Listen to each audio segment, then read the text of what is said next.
안녕하세요. 생생법률쇼 진행을 맡은 김유리입니다. 법과 친해지는 제법 좋은 방법 생생법률쇼. 오늘도 크고 작은 법률 문제로 어려움을 겪고 있는 여러분들을 위한 법률 상담은 물론이고요. 또 세상을 들썩이게 하는 이슈들을 법적으로 풀어보는 시사 법률 토크까지 준비되어 있습니다. 방송 보시다가 궁금한 내용 있으신 분들은 언제든지 02-557-8295번으로 연락 주시거나 법률방송 홈페이지 내 법률 상담으로 문의 남겨주셔도 되고요. 또 아래 하단으로 나가고 있는 이메일 주소로도 상담 접수 받고 있으니까 언제든지 연락 주시면 저희가 각 분야 전문 변호사들이 무료로 성심성의껏 상담 도와드릴 테니까 여러분의 많은 참여 바랍니다. 네, 그리고 지금 이 방송은 유튜브 통해서도 실시간으로 방송되고 있습니다. 많은 시청 부탁드리고요. 유튜브 통한 소통 창구도 열어두겠습니다. 네, 그럼 오늘 함께할 변호사님 소개해드릴게요. 법무법인 코리아의 이보미 변호사 자리하셨습니다. 안녕하세요. 안녕하세요. 법무법인 코리아 이보미 변호사입니다. 네, 오늘 좀 날씨가 또 오늘은 또 되게 네. 덥더라고요. 그죠? 네. 네, 이상 기온이 계속되는 가운데 저희가 약간의 그 단풍 같은 느낌, 단풍과 낙엽 느낌으로 또 의상을 준비해봤는데, 예, 지금 또 날씨가 계속 이상 기온이 있다 보니까 단풍이 잘 안 되는 곳도 있고 바짝바짝 말라가는 게 참 아쉽더라고요. 그래도 또 나들이 계획하시는 분들은 지금 또 한창이라니까 네, 참고하시고 오늘 또 이보미 변호사와 함께 억울하고 답답한 분들에게 유쾌하고 명쾌하고 통쾌한 상담 해드리도록 하겠습니다. 자, 그럼 오늘 접수된 상담부터 미리 살펴볼게요. 빌려준 돈 지금 와서 공증받을 수 있나요? 공무집행 중 교통사고 당했다면? 엘리베이터 하차 막으면 감금죄? 장난치는 아이 제지했을 뿐인데. 네, 이렇게 다양한 분야의 상담이 오늘도 접수가 됐습니다. 잠시 후에 속 시원한 해결책 찾아볼 테니까 여러분도 끝까지 함께 해주시면 좋겠습니다. 그럼 첫 순서 본격적으로 시작해 보겠습니다. 법과 관련된 상식에 대해서 굵고 짧게 알아보는 시간, 목요일은 생활 속 법률 상식에 대해서 알아보는 일상의 로우와 함께합니다. 변호사님, 오늘은 어떤 주제인지 또 기대가 되네요. 네, 오늘은 로맨스 스캠이라는 새로운 피싱 방법에 대해서 소개를 해드리려고 합니다. 네. 네, 그래서 오늘은 이 로맨스 스캠이 무엇인지, 어떤 수법으로 피해자에게 피해를 입히는지 자세히 알아보도록 하겠습니다. 로맨스 스캠을 말 그대로 직역을 하면 사랑을 이용한 신용사기다. 이렇게 생각하면 될까요? 네, 맞습니다. 로맨스와 스캠의 결합어입니다. 그래서 SNS를 통해서 이성에게 환심을 사고 접근을 해서 이제 돈을 가로채는 사기 방식을 말합니다. 보통은 이제 유명인의 상속인으로 신분을 위장을 해서 이성에게 접근을 하고 애정행각을 해서 환심을 산 후에 거액을 가로채는 사기 기법입니다. 로맨스 스캠은 사실 예전부터 굉장히 많았었는데 최근에 또 네. 떠들썩하게 또 이슈가 되고 있는 그 전 펜싱 국가대표 남현희 씨의 재혼 상대로 알려진 전청조 씨가 바로 이 다른 이들에게 이런 로맨스 스캠 수법을 사용해서 좀 사기를 좀 쳤다? 상기경을 벌였다? 이런 얘기가 있잖아요. 예. 네, 요즘 정말 세상이 떠들썩한 것 같습니다. 이 예, 사건으로 맞아요. 인해서. 네. 네. 그래서 이제 펜싱 국가대표, 이제 전직 펜싱 국가대표 남현희 씨가 재혼 상대였던 전청조 씨에게 속아서 지인들이 사기 범죄에 휘말린 사건을 계기로 로맨스 스캠에 대한 경각심이 커지고 있습니다. 과거에는 다른 사람 사진을 내걸고 연인 관계로 발전한 뒤에 돈을 요구하는 수법이었다면 요즘에는 거액의 투자를 권유하는 방법으로 한층 더 교묘해지고 있다는 게 수사 당국의 전언입니다. 그래서 이제 전 씨 사건으로 돌아보면 그동안 재벌 3세를 자처해서 지인과 온라인 부업 세미나 수강생들에게 돈을 편취한 의혹을 받고 있습니다. 일부 피해자에게는 대출을 적극적으로 권유한 것도 의심받고 있습니다. 연인 관계를 가장해 돈을 갈취하는 로맨스 스캠 수법도 동원했다고 합니다. 같은 해 8월 소개팅 앱으로 만난 D씨에게 급전이 필요한데 한 달 안에 갚겠다고 속여서 무려 1,700만 원을 가로챘습니다. 네. 또 12월에는 소개팅 앱으로 만난 다른 E씨라는 사람에게 단체 승마복이 필요하다며 300만 원을 받았고 또 이듬해 1월에는 결혼해서 함께 살려면 가구가 필요하다고 하면서 E씨 부인 명의 카드를 빌려서 일주일 만에 1,200만 원을 지출했다고 합니다. 당시 확인된 피해자만 해도 10명이고요. 사기 금액은 3억 원에 이른다고 합니다. 전 씨는 2020년 5월 14일에 징역 2년, 10월 6일 재판에서 징역 8개월을 각각 선고를 받았고 이후 이 두 재판이 항소심에서 도합 2년 3개월 실형을 받았다고 합니다. 정말 사람의 마음 가지고 장난치는 건 정말 나쁜 일인 것 네. 같아요. 어쨌든 뭐 생생법률쇼 앞으로도 연인 관계나 뭐 결혼을 앞둔 약속한 사이에서 돈을 빌려줬는데 갚지 않는다 이런 내용들의 상담이 종종 들어오고 있거든요. 이런 로맨스 스캠 피해가 갈수록 늘고 있는 추세인가요? 네, 맞습니다. 국가정보원이 2018년부터 지난해까지 집계한 로맨스 스캠 피해 건수가 총 281건이라고 합니다. 피해액은 무려 92억 2천만 원에 달하고요. 피해액이 2020년에 3억 2천만 원, 21년에 31억 3천만 원, 22년에 39억 6천만 원으로 최근 몇 년간 급격하게 증가하고 있습니다. 근데요, 그 보이스피싱의 경우에는 너무 많은 피해들이 발생을 하면서 처벌 수위가 높아진 걸로 제가 알고 있거든요. 이 로맨스 스캠 같은 경우는 어떤가요? 이렇게 증가하는 추세인데도. 네. 네. 저희가 이제 보이스피싱 범죄에는 그래도 좀 익숙하실 것 같아요. 네네. 서민들이 굉장히 큰 피해를 입고 있기 때문에 법원에서는 보이스피싱 범죄를 매우 중하게 처벌을 하고 있습니다. 그래서 로맨스 스캠도 보이스피싱과 비슷하게 이제 사기죄로 아마 처벌을 많이들 할 것 같은데요. 사기죄는 보통 10년 이하의 징역 또는 2천만 원 이하의 벌금에 처합니다.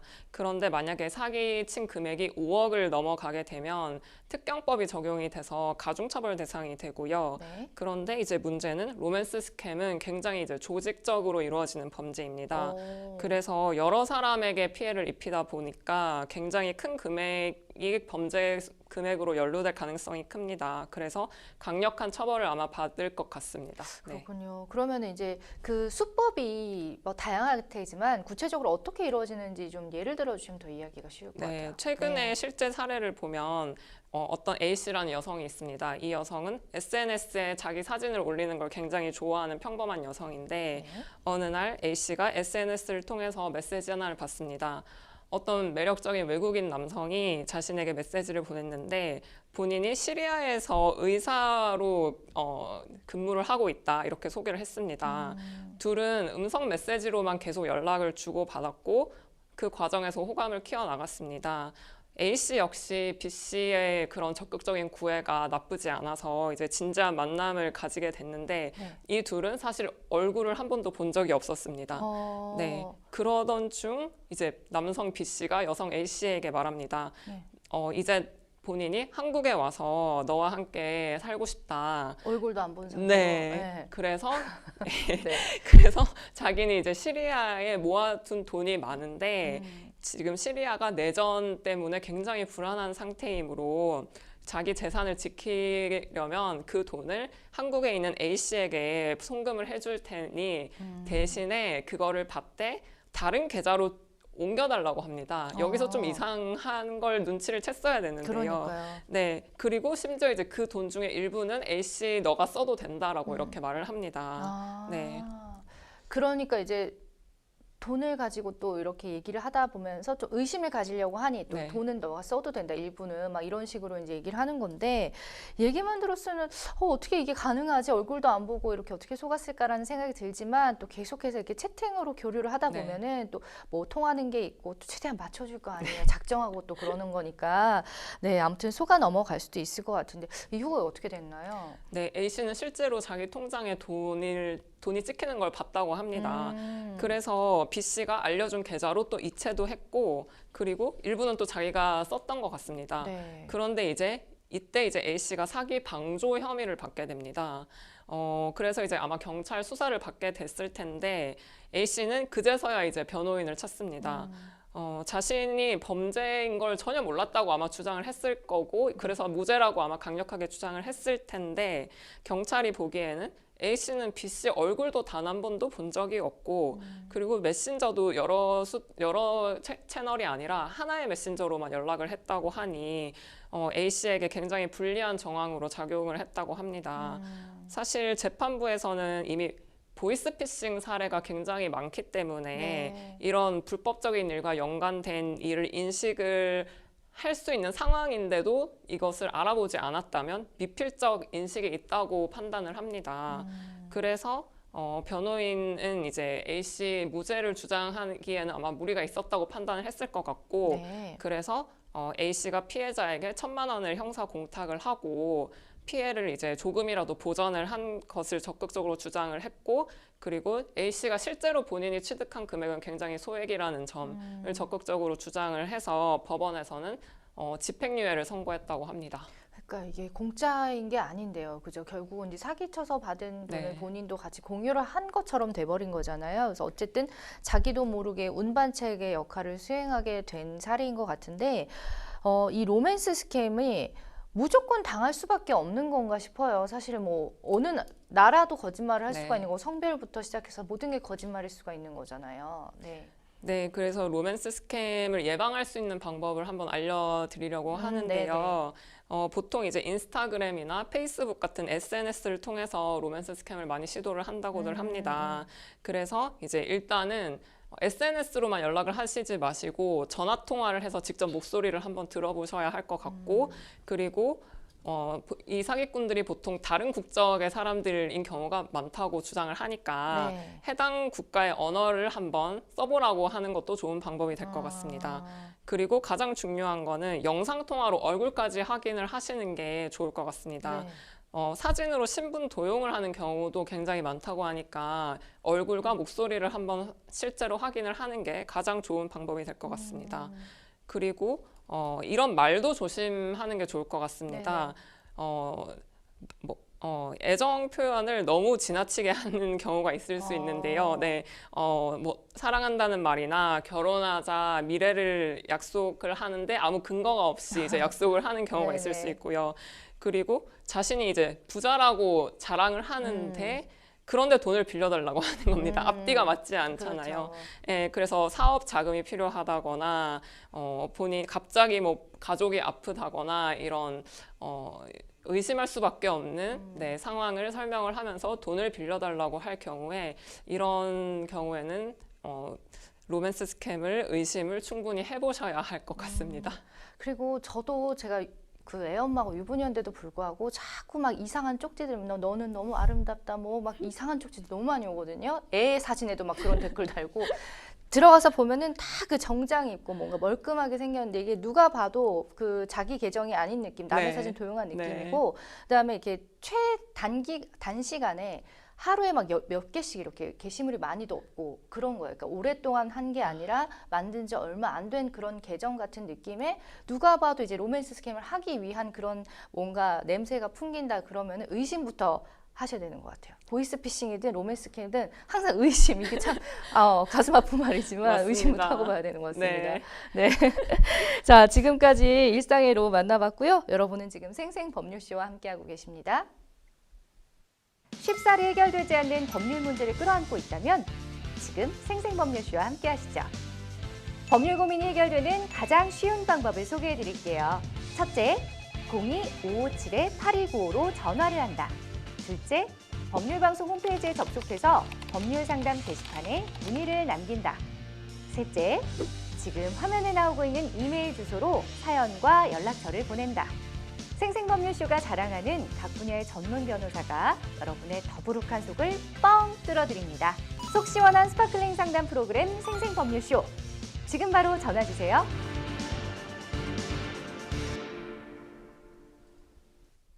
네, 지금부터는 생생법률쇼가 자랑하는 성심성인 무료 법률 상담 시작해 보도록 하겠습니다. 전화가 연결돼 있다고 해서 받아볼게요. 안녕하세요.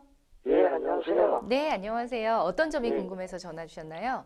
제가 동생한테 5천만 원을 빌려줬는데 네. 법적으로 받을 수 있게끔 할 수 있는 뭐 법적으로 뭐 근거자를 만들고 싶어서 그러거든요. 아, 자료가 그러세요? 뭐가 필요한지. 알겠습니다. 일단 또 가족 간의 또 금전 거래는 조금 딱 애매한 부분이 또 있는 것 같아서 그렇지만 어쨌든 법적으로 확실히 해두면 무엇보다 좋겠죠. 지금 옆에 변호사님 같이 나와 계시니까요. 자세한 상담 받아보시기 바랍니다. 예. 네, 안녕하세요. 안녕하세요. 네, 안녕하세요. 일단은 사연 주신 내용에 보면 1년 반 전쯤에 5천만 원을 빌려주셨다고 했는데 맞나요? 예, 5천만. 그러면 1년 반 전쯤에 빌려주셨을 때는 아무 증거는 남겨놓으시지 않은 건가요? 예. 그러면 이체 내역만 있으시겠네요? 그렇죠. 계좌이체이신가요? 예. 아, 그러면 그거는 확보를 해 두신 거죠? 아직 아니 하려고요. 아, 예, 알겠습니다. 그러면은 일단은 이 5천만 원 중에 지금 일부도 변제를 못 받으신 건가요? 예, 예. 아, 그러면은 일단은 저희가 차용증부터 쓰셔야 될 것 같아요. 예, 일단은 제목은 차용증이라고 반드시 쓰셔야 되고요. 투자라는 단어는 쓰시면 안 돼요. 무슨 단에? 투자요, 투자. 네. 왜냐하면 투자는 원금을 보장받지 못하는 걸 본인이 감수를 한다는 거라서 예. 투자라고 쓰시면 안 되고 반드시 차용증이라고 쓰셔야 되고요. 그리고 이제 채권자, 채무자 이름을 쓰셔야 되는데 네, 성함이랑 주민등록번호, 주소, 연락처도 반드시 쓰셔야 돼요.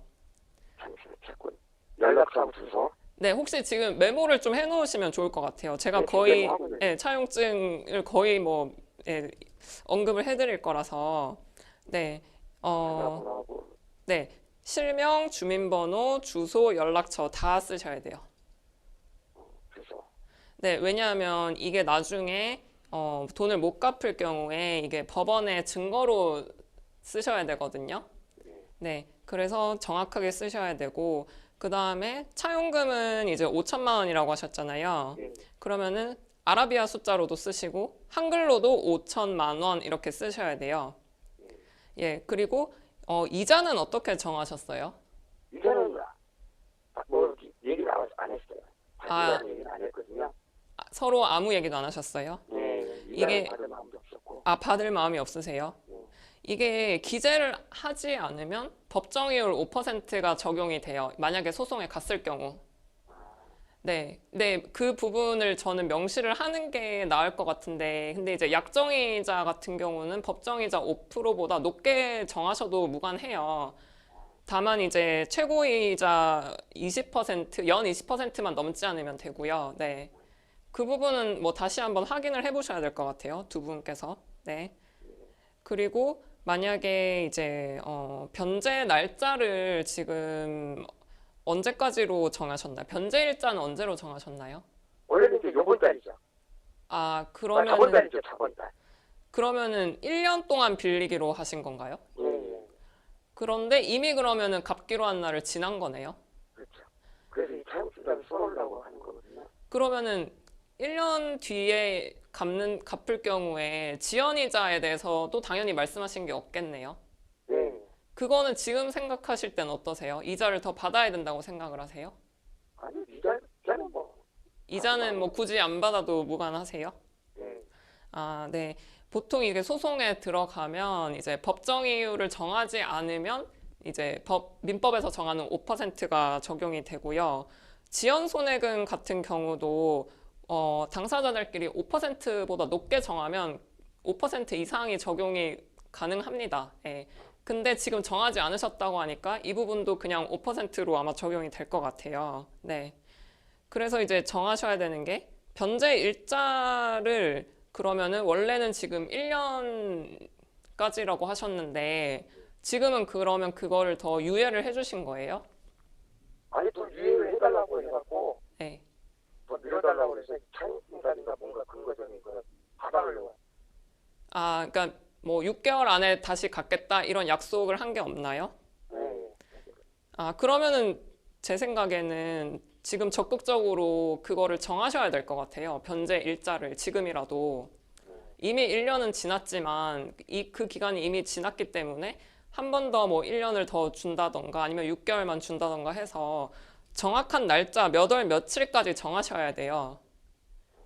네, 두루뭉술하게 하면 나중에 다른 말을 할 가능성이 굉장히 높기 때문에 몇 년, 몇 월, 며칠까지 갚는다라고 정확하게 말씀을 하셔야 되고요.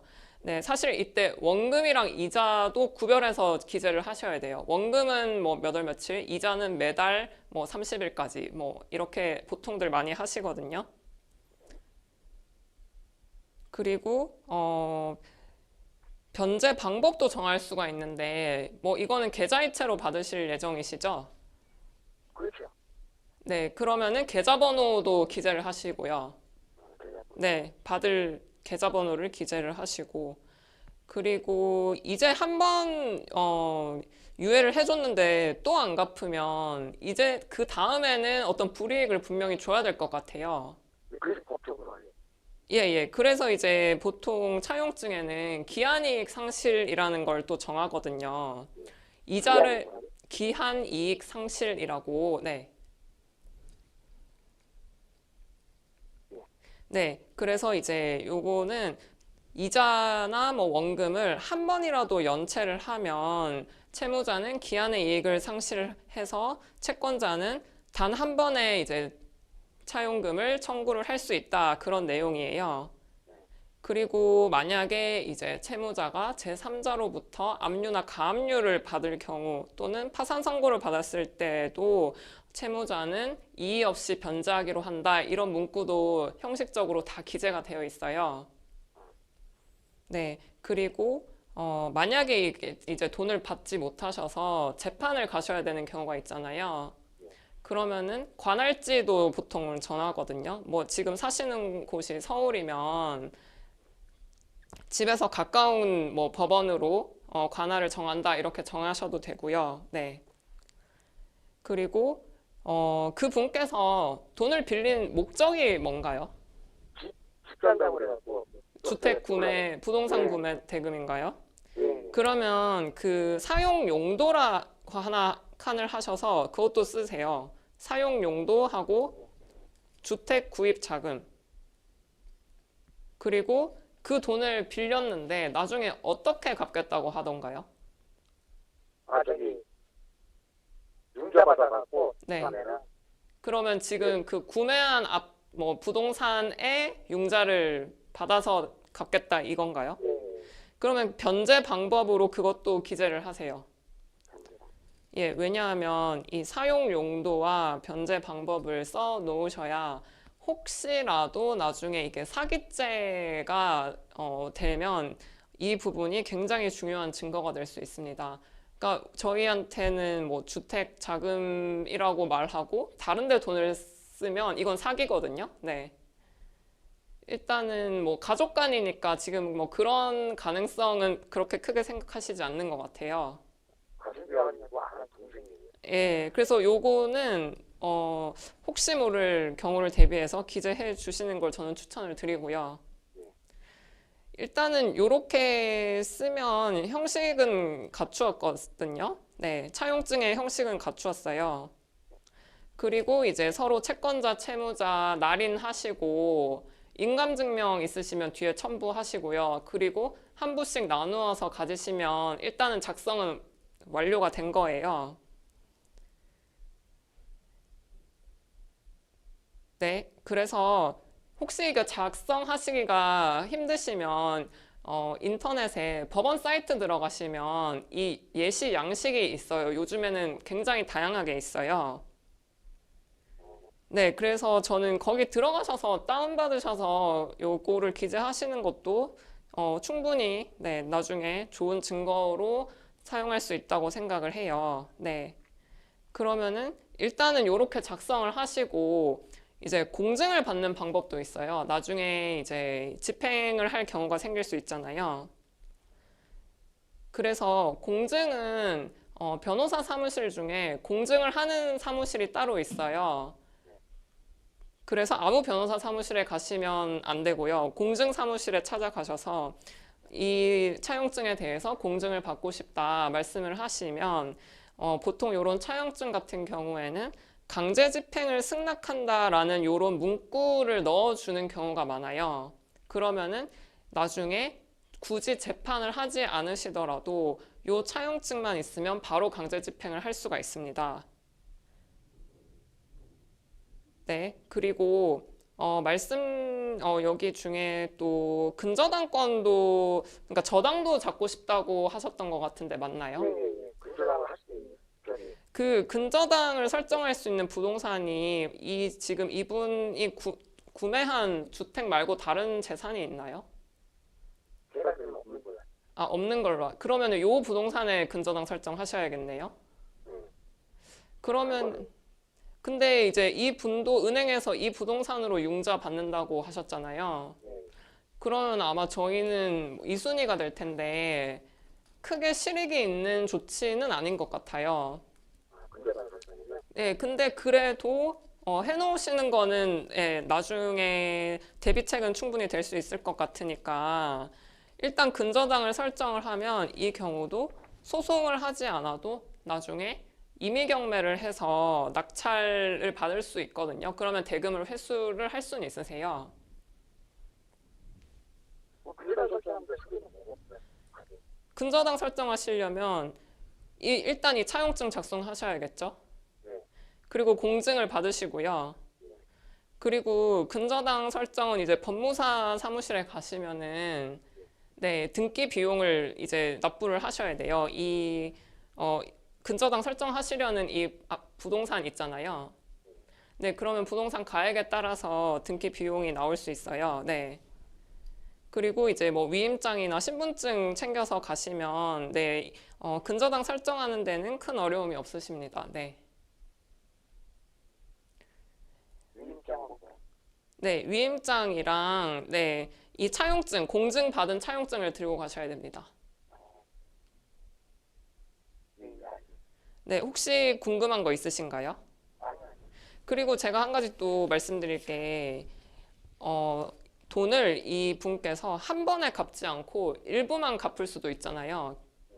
그러면은 그때 영수증을 반드시 작성을 해두세요. 몇 월 며칠 날 총 5천만 원 중에 얼마를 내가 변제를 받았다 하고 제목은 영수증 해서 써놓으셔야 돼요.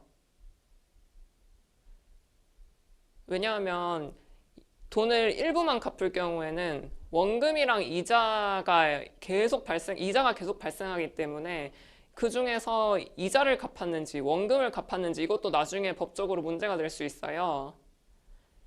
그래서 돈을 얼마를 갚으면 원금 중에 얼마를 갚았다 또는 이자 얼마와 원금 일부 중에 얼마를 갚았다 이렇게까지 써놓으셔야 나중에 뒤탈이 없습니다.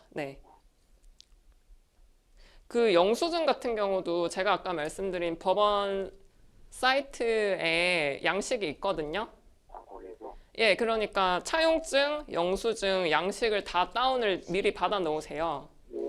그래서 그러면은 어렵지 않게 작성하실 수 있으실 거예요. 혹시 궁금한 거 있으신가요? 네. 자, 그러면은 오늘 상담은 이제 여기서 마무리를 해야 될 것 같고요. 어쨌든 차용증은 반드시 작성을 해두는 게 좋을 것 같습니다. 이게 나중에 법적인 보호를 받으려면 좀 더 구체적으로 디테일하게 좀 어려우시다면 이제 법원 거기 사이트 가면은 양식이 정말 자세히 나와 있다고 하거든요. 그걸 토대로 이제 잘 작성하셔가지고 약속을 어쨌든 잘 해두시면 확실히 이제 나중에 돌려받는 데 유리하니까 참고하시기 바랍니다. 감사합니다. 예, 고맙습니다. 계속해서 이번에는 법률방송 이메일을 통해 들어온 여러분의 사연 고민 해결해 드리겠습니다. 화면 보시죠. 저는 공무원입니다. 어느 날 동료 직원의 자차에 동승해 업무를 수행하고 복귀를 하던 중 동료의 과실로 교통사고를 당했습니다. 이 사고로 저는 장애를 입게 됐는데요. 동료가 자차 보험에 가입이 되어 있진 않지만 업무 수행 중 당한 사고인데 국가배상을 청구할 수 있을까요? 만약 가능하다면 공무원연금법상 지급받는 장애 보상은 공제되는 건가요? 법적인 조언 부탁드립니다. 라는 사연 보내주셨습니다. 공무를 수행하던 중에 이제 사고를 당해서 장애를 입게 된 건데 이 경우에도 국가배상을 청구할 수 있는지 궁금해하셨거든요. 어떤가요? 일단 결론부터 말씀드리면 직무 관련성이 인정이 되기 때문에 국가배상법상 손해배상을 받으실 수 있습니다. 그런데 제가 말씀드리고 싶은 거는 이게 공무원이 자동차를 운전하다가 사고가 난 경우이기 때문에 국가배상법에서 정하고 있는 특별한 이제 규정을 한번 확인을 해봐야 되는데요. 국가배상법 2조 1항에서는 국가나 지방자치단체는 자동차 손해배상보장법에 따라 손해를 배상해야 한다라고 정하고 있습니다. 그러니까 자동차 사고 관련해서는 자동차 손해배상법을 특별법으로 정하고 있다는 의미입니다. 그래서 자동차 손해배상법을 1번으로 한번 검토를 해보셔야 되는데요. 그러면 이제 자동차 손해배상보장법으로 한번 보면 3조에서 이렇게 정합니다.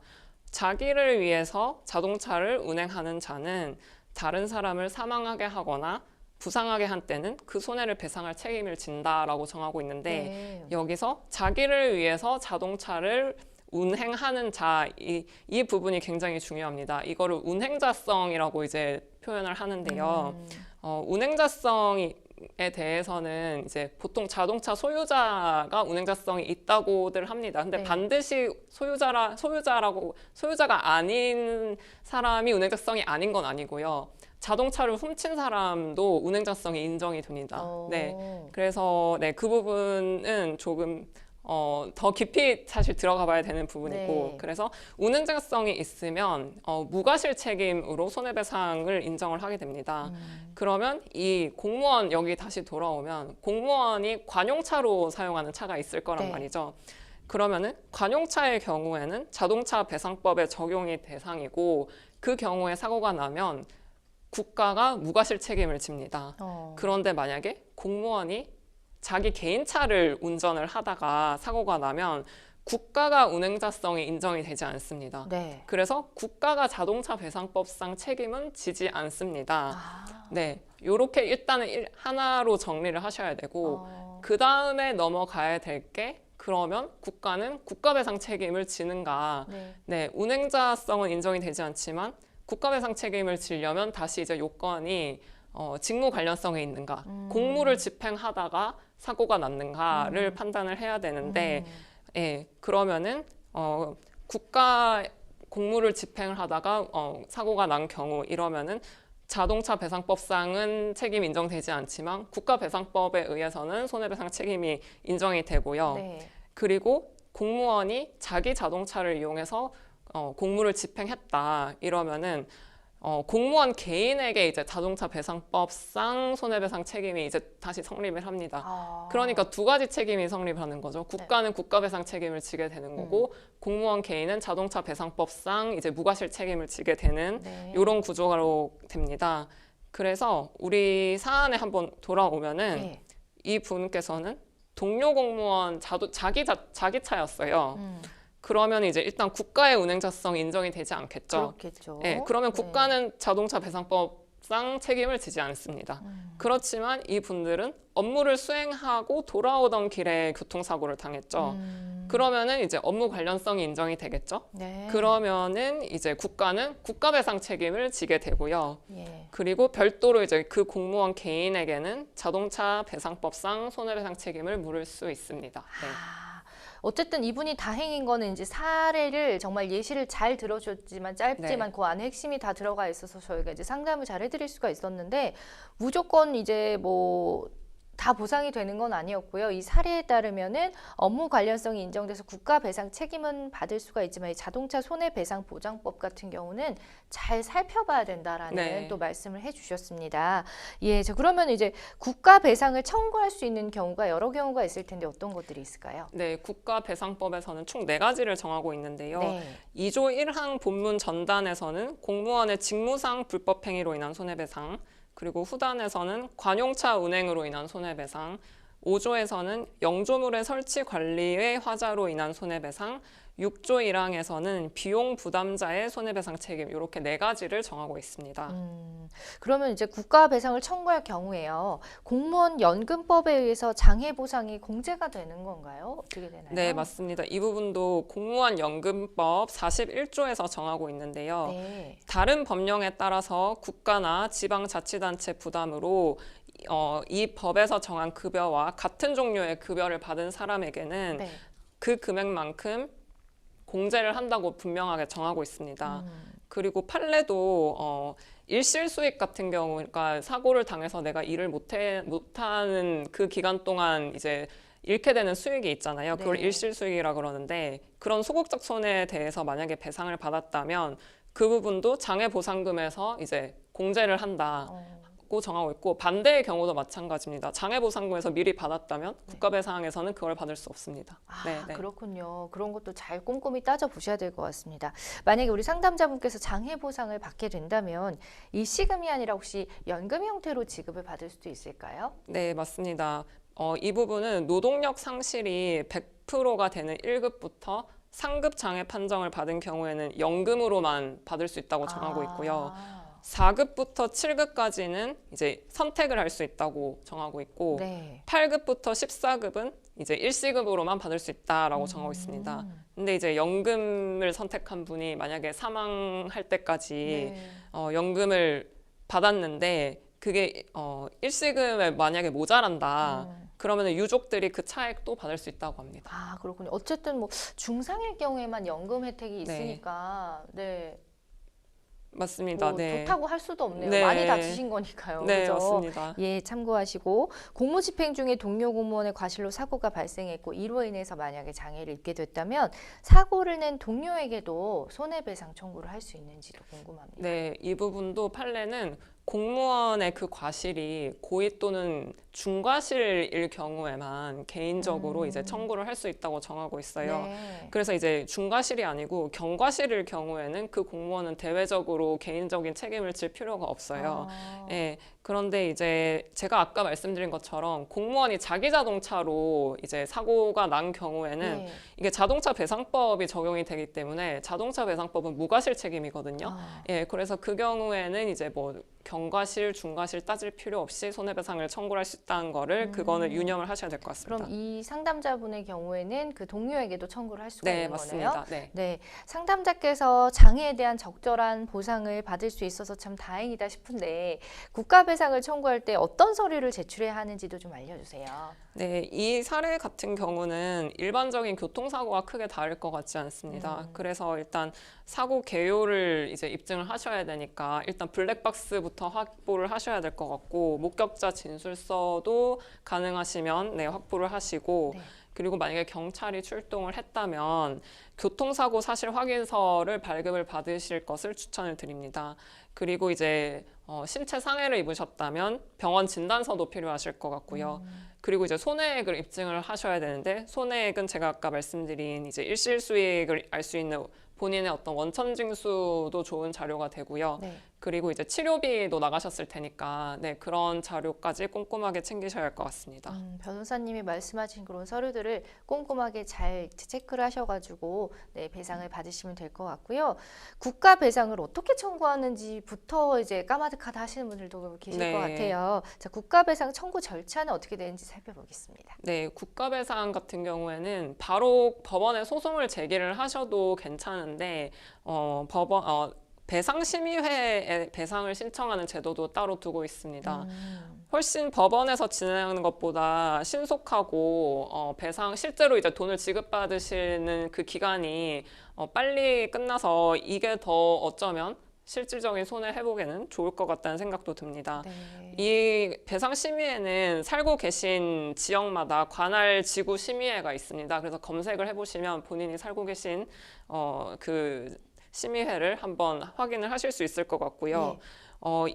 여기서도 법원에서 하는 증거조사를 다 진행을 한 후에 이제 배상금을 지급을 하고 배상금을 이제 지급을 안 해도 되는 경우에는 또 신청을 기각을 하기도 합니다. 예, 그래서 이것도 거의 소송에 준하는 절차이기 때문에 제가 아까 말씀드린 증거는 똑같이 꼼꼼하게 챙기셔서 신청을 하셔야 합니다. 네. 아, 그렇군요. 오늘 되게 꿀팁이 대방출되는 날인 것 같습니다. 네, 그러니까 어르신분들은 또 저희 방송 보시면 진짜 도움이 많이 되실 것 같아요. 왜냐하면 인터넷으로 이렇게 찾아보다 보면은 이렇게 서치하는 것조차 어려워하시는 분들 많으시거든요. 그래서 저희 생생법률쇼가 굉장히 좀 유익한 정보를 많이 제공해드리지 않나 싶습니다. 많은 시청 갑자기 또 깨알 홍보 네, 부탁드리고요. 끝으로 우리 상담자분께 조언 한 말씀 부탁드립니다. 네, 일단은 교통사고를 당하셨기 때문에 경황이 없으실 것 같습니다. 네, 그런데 공무원이라는 지금 특수한 지위가 있으시기 때문에 일반적인 교통사고와 또 다른 면이 굉장히 많습니다. 네, 그래서 제가 아까 말씀드린 것처럼 국가배상법이 상당히 이제 일반인들이 보기에는 좀 복잡한 구조를 갖고 있어서 네. 이 부분은 충분히 이제 전문가와 검토를 한번 하시는 게 저는 좋을 것 같다는 생각이 들고요. 네. 그리고 이제 자동차 손해배상 보장법에서는 어쨌든 무과실 책임을 보장을 하고 있기 때문에 절차만 거치신다면 손해배상을 받는 거에는 문제가 없으실 것 같습니다. 그래서 이제 증거만 꼼꼼하게 챙기셔서 이제 절차대로만 진행을 하신다면 네, 배상은 큰 문제가 없을 것 같습니다. 네, 네. 어쨌든 복잡해 보이는 사안이지만 증거만 있으면 배상받는 네. 문제가 없을 거다 말씀해 주셨으니까 참고하시기 바랍니다. 여러분은 생생법률쇼를 함께하고 계십니다. 쉽사리 해결되지 않는 법률 문제를 끌어안고 있다면 지금 생생법률쇼와 함께하시죠. 법률 고민이 해결되는 가장 쉬운 방법을 소개해 드릴게요. 첫째, 02-557-8295로 전화를 한다. 둘째, 법률방송 홈페이지에 접속해서 법률상담 게시판에 문의를 남긴다. 셋째, 지금 화면에 나오고 있는 이메일 주소로 사연과 연락처를 보낸다. 생생법률쇼가 자랑하는 각 분야의 전문 변호사가 여러분의 더부룩한 속을 뻥 뚫어드립니다. 속 시원한 스파클링 상담 프로그램 생생법률쇼. 지금 바로 전화 주세요. 네, 이번에도 법률방송 이메일을 통해 들어온 고민 해결해 보겠습니다. 며칠 전 집에 들어오면서 평소 층간소음 문제로 사이가 안 좋은 아래층 이웃을 만나 함께 집으로 올라왔습니다. 그런데 제가 층간소음에 대해 한마디를 하자 흥분해서 욕을 하며 엘리베이터 문을 막아서고는 제가 내리는 것을 방해했는데요. 저는 그 상황을 증거로 남겨야 해서 휴대폰으로 촬영을 했는데 그런 저를 촬영하지 말라며 흔들며 위협을 했습니다. 이런 사건에서 제가 어떤 근거로 법적 대응을 할 수 있을까요? 특히 동의 없이 촬영한 것이 초상권 침해와 같은 문제를 일으킬까요? 라는 사연 보내주셨습니다. 그때 당시 얼마나 또 답답하고 숨막히는 상황이 연출됐을지. 참 어쨌든 욕설을 하면서 엘리베이터 문을 막고 못 내리게 하는 행위. 이게 어떤 죄에 해당하는지요? 네, 감금죄 한번 생각해 볼 수 있을 것 같습니다. 감금죄는 어떤 사람을 특정 구역에서 못 나가게 하는 걸 의미를 하고요. 네. 그 방법은 물리적인 방법뿐만이 아니라 심리적인 방법도 포함이 되거든요. 그래서 이 경우에 엘리베이터에서 못 나가게 했으니까 네. 당연히 그 감금죄에 해당한다고 할 것 같습니다. 네. 감금죄. 네. 그럼 만약에 이제 피해자와 합의를 하게 되면 이 처벌을 면할 수는 있나요, 감금죄가? 감금죄는 반의사 불벌죄이기 때문가 아니기 때문에 아니에요. 네네 합의를 해도 처벌을 받을 수 있습니다. 네. 그렇군요. 이제 또 영상을 촬영한다는 이유로 몸을 잡고 흔들어서 위협했다.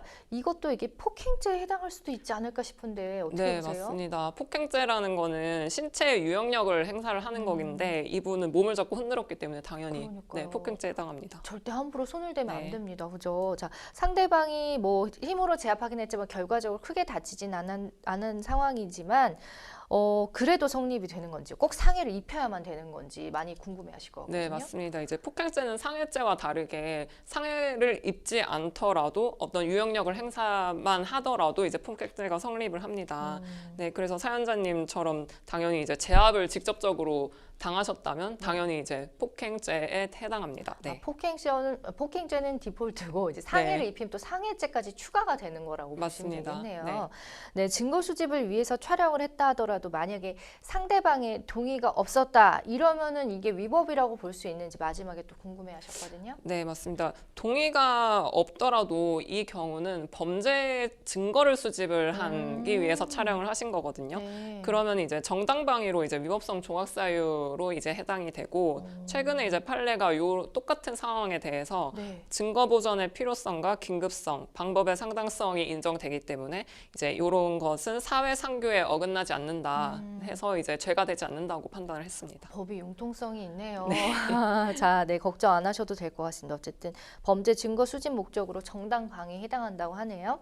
만약에 상대방이 이제 초상권 침해로 문제를 제기해도 그러면은 뭐 당당할 수가 있는 건가요, 법적으로? 네, 그러니까 예. 초상권 침해 자체도 이 분이 촬영을 한 목적 자체가 범죄 이제 증거를 남기기 위해서 수집을 하신 거니까 이게 초상권 침해라고 보기는 힘들 것 같고 네. 이 경우에도 똑같은 논리로 이제 정당방위를 주장을 하셔야 되고요. 예. 그리고 이제 초상권 침해 같은 경우에는 아직 형법상으로 어떤 처벌 규정이 있지가 않아요. 그래서 뭐 처벌을 받으실 어떤 위험 걱정을 하시지 않아도 되고 단지 이제 민사상으로 뭐 위자료 청구가 들어올 수 있는데 이 부분도 굉장히 소액만 사실 인정이 되는 추세라서 예. 현실적으로 이 부분을 문제 삼기는 어려울 것 같습니다. 어쨌든 네. 뭐 증거를 갖고 있는 게 네. 훨씬 유리하실 테니 맞습니다. 그죠? 알겠습니다.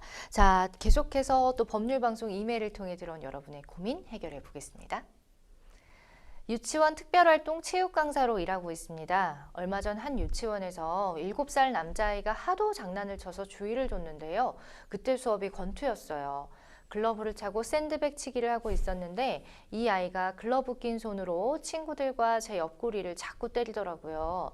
그래서 제가 그만하라면서 아이팔을 잡았는데 움직이던 아이팔을 잡아서인지 아이가 휘청거리다 넘어졌어요. 결국 아이는 울면서 병원에 갔고 아이 부모는 유치원에 찾아와 CCTV 영상까지 받아내서 아동복지법 위반으로 저를 신고했습니다. 해당 유치원에서는 더 이상 수업을 못하게 됐고요. 제가 아이에게 물리적인 힘을 쓴 건 인정하지만 다치게 할 의도는 아니라서 여러모로 억울합니다. 유치원과 계약까지 중도 해지된 상황이고 또 소문이 나면 인근 유치원 수업도 못할 수 있는데요. 제 억울함을 풀려면 어떻게 해야 할까요? 라는 사연 주셨습니다. 일단 우리 상담자님 사연으로 봤을 땐 좀 억울한 입장도 많으실 것 같다라는 생각이 드는데요. 변호사님 이번 사연 어떻게 보셨는지 궁금해요. 네, 요즘 참 이슈가 되는 문제인 것 같습니다. 네. 교사들의 교권 행사로서 이제 훈육과 또 아동 학대의 어떤 경계가 참 모호해진 것 같습니다. 맞아요. 그래서 이 사연 같은 경우에는 이제 이 문제된 친구가 수업 분위기를 굉장히 흐린 것 같아요. 그러면 이제 교사 입장에서는 이 학생을 바로잡을 필요가 있는 상황이었던 것 같은데 또 이 학생이 넘어졌다는 거 보면 조금 과하게 이제 제압을 예, 했을 수도. 제압을 예. 했을 가능성도 있을 것 같습니다. 그래서 객관적인 증거로 판단이 필요한 부분이라고 보입니다. 그렇죠. 이제 CCTV를 보고 네. 좀 판단을 해야 될 것 네. 같습니다. 자, 아동학대 사건으로 한참 사회가 시끄러웠고 지금도 여전히 계속되고 있는데 아동복지법이 좀 강화된 걸로 알거든요. 어떤 게 네, 바뀌었나요? 맞습니다. 그러니까 아동을 유기하거나 기본적인 의식주를 제공하지 않는 학대의 경우에는 처벌을 강화하는 아동복지법 개정안이 발의된 것으로 알고 있습니다. 네. 근데 한편으로 요즘 교사분들께서 지속적으로 요구를 하는 것이 아동복지법 중에 정서적 학대 조항이 이제 구성 요건이 굉장히 모호하다. 그래서 맞아요. 면책 조항을 넣어야 한다. 이런 주장이 계속되고 있습니다. 그래서 절충점을 찾을 필요성이 있어 보입니다. 어쨌든 뭐 사연을 보면 세세한 정황들이 있지만 아이에게 물리적인 힘을 가한 것은 좀 사실로 보여지는데 이런 경우에 좀 불리한 입장이 되진 않을까 싶습니다. 어떻게 보세요? 네, 그러니까 아동복지법 17조에서는 금지 행위를 분명하게 정하고 있는데 그 중에 이제 3호에 아동의 신체에 손상을 주는 경우를 신체적 학대 행위라고 정하고 있습니다. 네. 그러면 사용자분이 팔을 잡은 게 이제 신체에 이제 학대를 한 것이냐를 판단을 해야 되는데 아까 MC분 말씀처럼 CCTV를 반드시 확인을 해서 네. 강한 힘을 준 것이 아이를 넘어뜨릴 정도로 이제 힘을 준 것인지 아니면 단순히 제지를 하기 위해서 잡은 것인지를 네. 한번 확인을 하셔야 될 것 같습니다. 그러니까요. 혹시 만약에 아이 부모님과 합의가 이루어진다면 처벌을 면할 수는 있는지요? 네. 근데 반의사 불벌죄가 아니기 때문에 이 역시 합의를 하셔도 처벌 대상에 해당합니다. 네. 그렇군요. 자, 이 사건으로 또 유치원과의 계약도 해지됐다고 하는데요. 이런 경우 이제 유치원 측에서 계약 해지를 통보할 수 있는 법적 근거가 있는 건가요? 제 생각에는 근로계약서를 한번 보셔야 할 것 같아요. 아동복지법 위반이면 이제 형사처벌 대상이기 때문에 네. 형사처벌을 받은 경우에 이제 해지를 통보할 수 있다라고 정할 수도 있고요. 그리고 형사처벌을 받지 않더라도 유치원 내에서 징계위원회가 열려서 징계를 만약에 받게 되면 이제 또 해임을 할 수 있다는 근거가 있을 수 있으니까 계약서를 한번 보셔야 할 것 같습니다. 그럼 이제부터 어떤 상담자가 조치들을 좀 취해야 될지 정리 좀 부탁드립니다. 네, 예. 일단 경찰 조사가 진행이 될 거고 이와 별도로 징계 절차도 진행될 수 있습니다. 그래서 CCTV를 확보를 하셔서 본인에게 유리한 주장을 반드시 확보를 하시고요. 그리고 경찰에서 불송치를 받는 것을 가장 중요한 목표로 삼으셔야 할 것 같습니다. 그리고 나서 이제 불송치만 받게 된다면 그 증거를 자료를 징계위원회에 제출을 해서 최대한 이제 감경된 징계를 받을 수 있도록 그렇게 대처를 하셔야 할 것 같습니다. 참 안타깝습니다. 어쨌든 네. 뭐 과정이 어쨌든 결과적으로는 그 마지막으로 좀 쉽게 간과할 수 있는 행동들이 있잖아요. 뭐 교사라든지 이렇게 설마 이 정도는 괜찮겠지라고 넘어갈 수 있는 부분을 간략히 좀 알려주신다면 어떤 게 있을까요? 최근에 이제 아이들이 장난을 좀 심하게 쳤다는 이유로 교사께서 15분간 화장실에 이제 아이를 못 나오게 한 경우가 있었다고 합니다. 그런데 이 사례에서 벌금 300만 원을 선고를 받았고요. 그리고 이제 제 4살 아이가 장난을 친다는 이유로 1인 책상에서 식사를 하게 했는데 이것도 기소가 됐다고 합니다. 네. 그렇군요. 그러니까 이게 감정이 또 섞여버리면 안 네. 될 것 같고요. 어쨌든 이런 사례들을 잘 좀 판단하시고 좀 조심스럽긴 합니다. 예, 참고하시기 바랍니다. 자, 생생법률쇼 많은 분들의 상담 전화가 계속되고 있는데요. 참여 방법 다시 한번 알려드릴게요. 지금 전화, 홈페이지, 이메일 주소 나가고 있으니까 편하신 곳으로 연락 주시면 저희가 법률 전문 변호사들이 상담 도와드리도록 할 테니까 언제든지 연락 주시기 바랍니다. 오늘 함께해 주신 이보미 변호사님 고맙습니다. 네, 오늘 순서는 여기까지입니다. 여러분 시청해 주셔서 고맙습니다.